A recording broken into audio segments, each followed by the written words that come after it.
Gaza के Islamic जिहाद ने हिज़्बुल्लाह से कहा, हम जीत तक एकजुट रहेंगे, हार का कोई विकल्प नहीं। गाज़ा पट्टी स्थित फ़िलिस्तीनी प्रतिरोध आंदोलन इस्लामिक जिहाद के महासचिव ने क्षेत्रीय प्रतिरोध धुरी के विभिन्न गुटों के बीच निरंतर एकता की प्रतिज्ञा की, जिसमें उनका आंदोलन और उसका लेबनानी समकक्ष हिज़्बुल्लाह भी शामिल है।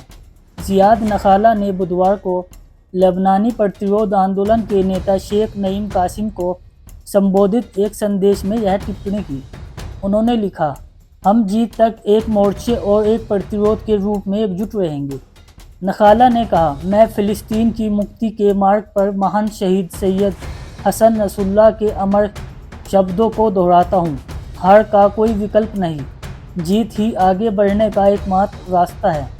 वह हिज़्बुल्लाह के दिवंगत महासचिव का जिक्र कर रहे थे, जिनकी सितंबर में लबनान की राजधानी बेरूत के खिलाफ इजरायली आक्रमण के दौरान हत्या कर दी गई थी। फ़िलिस्तीनी अधिकारियों ने इजरायली शासन और उसके सहयोगी के खिलाफ क्षेत्रीय प्रतिरोध आंदोलनों के बहादुरीपूर्ण और सफल संघर्ष की सराहना की। उन्होंने लिखा, फ़िलिस्तीन से लेबनान तक, साहसी गाज़ा के बेरूत के लचीले उपनगरों तक तथा वीर फ़िलिस्तीनी लड़ाकों से लेबनान में इस्लामी प्रतिरोध तक, हम आपकी अटूट दृढ़ता और शक्ति की सराहना करते हैं। अमेरिका और उसके सहयोगी के नेतृत्व में दुश्मनों के घावों और निरंतर हमलों के बावजूद आप गर्व और गरिमा के साथ प्रतिरोध झंडे को बुलंद कर रहे हैं। नखाला ने याद किया कि कैसे प्रतिरोधी समूह फ़िलिस्तीनियों की रक्षा और समर्थन के लिए आगे आए थे, अपने बहुमूल्य जीवन की पेशकश करते हुए, जबकि अन्य फ़िलिस्तीन के प्यासे और भूखे लोगों को बुनियादी राहत भी प्रदान करने में असमर्थ थे। यह टिप्पणियां उन सैकड़ों सफल जवाबी कार्रवाई के बारे में थी जो आंदोलन ने पिछले अक्टूबर से कब्जे वाले फ़िलिस्तीनी क्षेत्रों के खिलाफ की, जब इजरायली शासन ने गाज़ा पट्टी को नरसंहार युद्ध के तहत लाना शुरू किया था। अधिकारी ने लेबनानी लोगों और प्रतिरोध को उनकी दृढ़ता के लिए बधाई भी दी।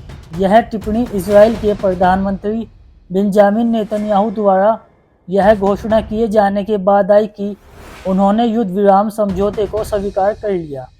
गाज़ा पर युद्ध शुरू करने के बाद इजरायली शासन ने लेबनान पर घातक आक्रमण करना शुरू कर दिया था।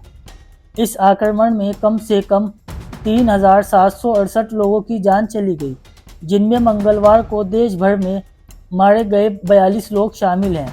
इसके अलावा 15,699 अन्य घायल हुए थे। हिज़्बुल्लाह ने कब्जे वाले क्षेत्रों में विभिन्न संवेदनशील और रणनीतिक सैन्य लक्ष्यों के खिलाफ सैकड़ों सफल जवाबी हमले किए, साथ ही दक्षिणी लबनानी क्षेत्र में आगे बढ़ने के इजरायली बलों के प्रयासों को विफल किया।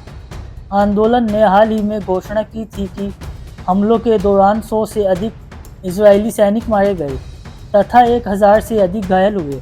पर्यवेक्षकों का मानना है कि तेल अवीव द्वारा युद्ध विराम समझौते पर सहमत जताने के पीछे मुख्य कारण यह विजय हमला है।